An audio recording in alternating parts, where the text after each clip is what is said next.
Okay, welcome to assignment number 2 with regards to sports coaching. So today what we're going to look at is what we'd call techniques for sports coaching. It's going to form part of your assignment number 2. We're going to flip from this presentation. Also we're going to flip to the assignment brief, which is here, and also some paint stuff. I'm going to do some lovely drawings for you today as well, which you'll love. So to start with, we'll have just a quick look at our overall aims of today, which will discuss the techniques of sports coaching. We're going to list, describe and explain different types of sports coaching techniques that are used from sports coaches to improve the performance of the participants. Because remember, ultimately that's what we want to do as coaches, is to improve the performance of participants. We're going to use examples and we're going to use to evaluate it as well. To help you through this, we've got your coaching workbooks, and if you turn to page 5, 6 and 7, that will help you make some notes as we go through this presentation. Okay, so we'll have a look at the assignment first and foremost. Like I said, it's assignment number 2. There's 3 criteria for you to choose and 1 simple task for you to do. Now it says describe, explain and evaluate. Pass, merit and distinction. And the scenario is you've been asked by an internet company to create an e-newsletter on different techniques used by sports coaches. Okay, so in your e-newsletter you need to describe, explain and evaluate 3 different techniques that are used by coaches to improve the performance of athletes. Now if we just have a quick look at what we mean by e-newsletter, so I've got some examples for you here. If we have a quick look, basically newsletter is like a newsletter almost on one page. You can see someone got some nice little diagrams in that is published electronically, hence the E, and it's an informative aspect or an informative piece of paper about a certain topic or subject area. Yours, for example, the one that you're going to do is on the techniques of sports coaching.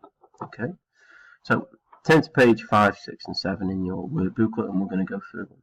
Okay, so first and foremost, sports coaching techniques are used by different coaches to improve the performance of their participants. Different coaches got different styles and will prefer to use different techniques that will suit their coaching style, the sport that they are coaching and also the participants they are coaching as well. So it's very much interchangeable aspects, but chosen by the coach. You as a coach should be aware of all these so that you can use them in your practice as a coach. So first one that we're going to have a look at is what we call observation and analysis. Now if I was to ask you to describe this, we don't just go, well, I'm going to watch someone and then analyse them. Pretty straightforward, yeah? Does what it says on the tin, but there's a few things that we've got to make sure that we do. First and foremost is get into a good position. Pretty straightforward, but we can sometimes forget that as a coach. And then we have to make sure that we've got a good knowledge of the sport and the skill that we are improving, and give the feedback within your chosen coaching style. I'm going to give you a bit of a rundown on this one and a little bit of an example. Remember, we're evaluating technique, maybe position or any other relevant aspect while they're playing the sport, so it could be technical and tactical. Other possible aspects of observation analysis are video analysis. If you're doing this on your assignment, you can use this as another technique. So you could talk about observation analysis and then also talk about video analysis. Effectively, they are the same thing. So if we go into here, we have got a volleyball court or a football pitch. Now, for example, if I was going to observe and analyse our defenders or my goalkeeper, so my goalkeeper's here, okay, I'm going to get into a good position. Now, would, for example, this be a good position as a coach? Yeah. No, it's going to be no good. So what I'm going to do is probably get into a position, maybe right behind the goal there, to the side, or even, depends, if we're just looking at the final third, which would be cut off, maybe here, and you're just working in this area, as a coach, we might want to take up this position here so that we can see as well. So that's going to get into a good position. Yeah. If we're doing one-on-one skills, I'm going to have to go join the stick man. So easy stick man. Yeah.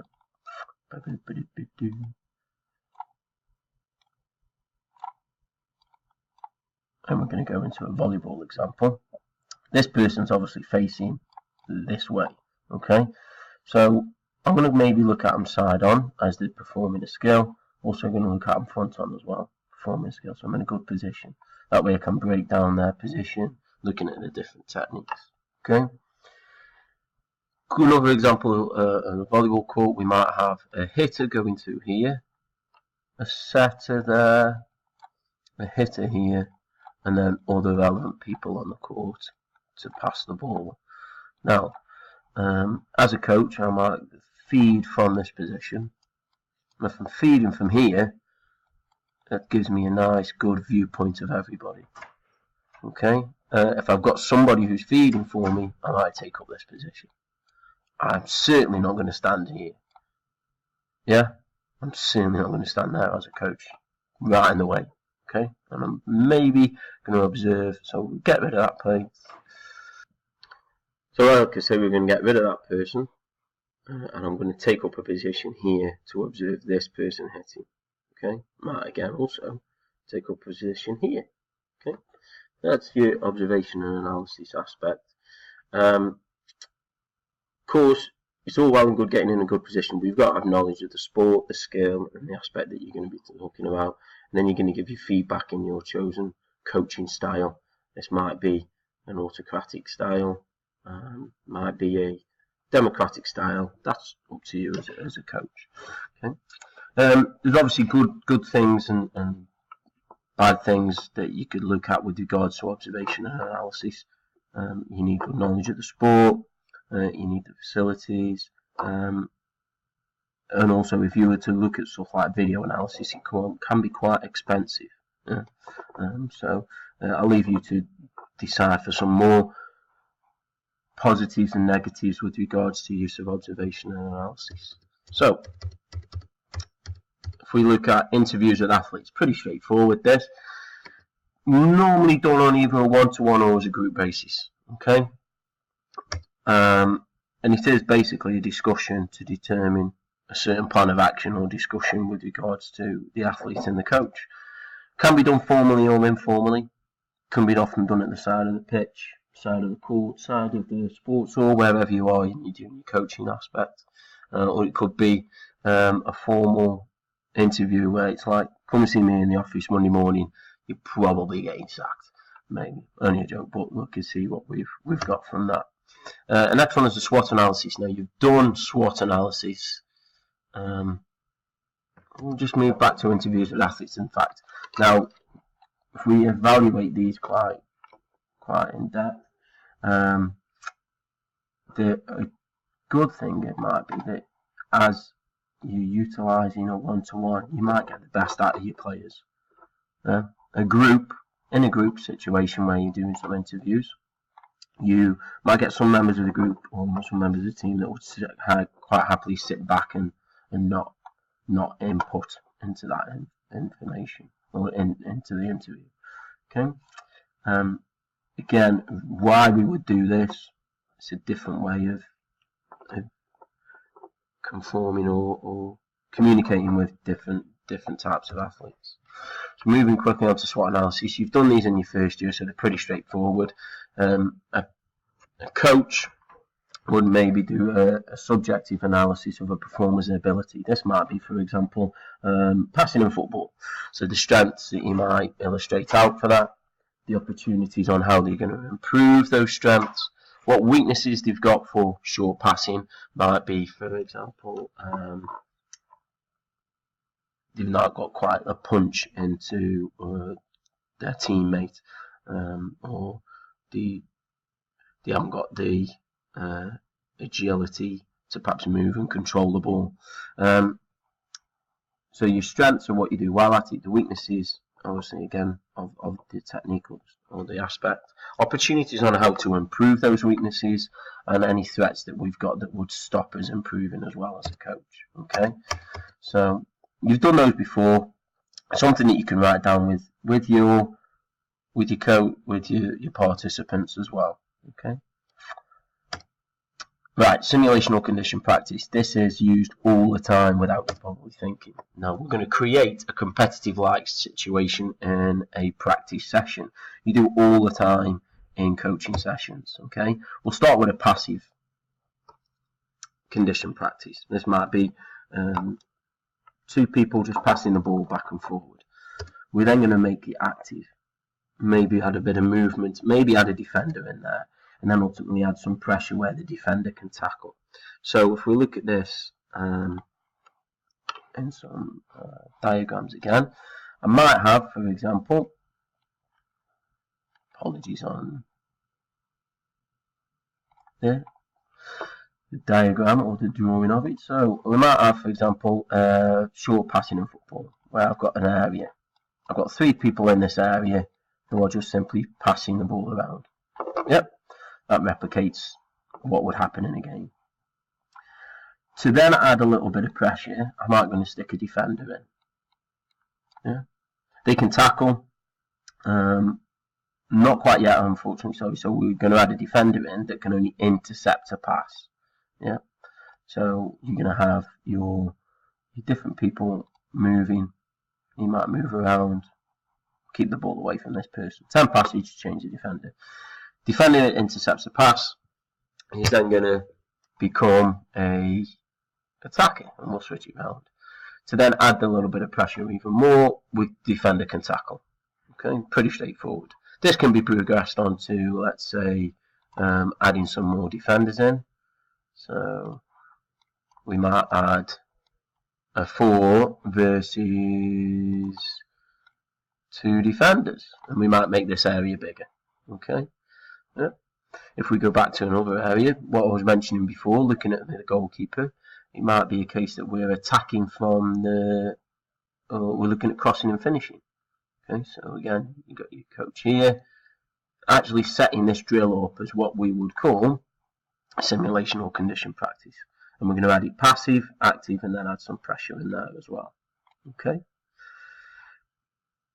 Good points and bad points. Good points is that we can utilize it to replicate that of a game. Bad points is that sometimes, no matter what we do in these situations, our defenders, if we're looking at crossing and finishing, might not replicate that of what an opponent would do. Okay. Quickly going to run through these. So we've got a notation. So you might often see coaches at the side of a pitch or a game making notes. This can be done in 2 forms. You've got a quantitative, which is use of numbers, and qualitative, which is a written. So if we're using numbers, I'm going to have, let's say, for example, short passes. Like I say, we've got 2 methods. We've got quantitative, where we're looking at numbers. So this might be the amount of successful short passes. Tally them out.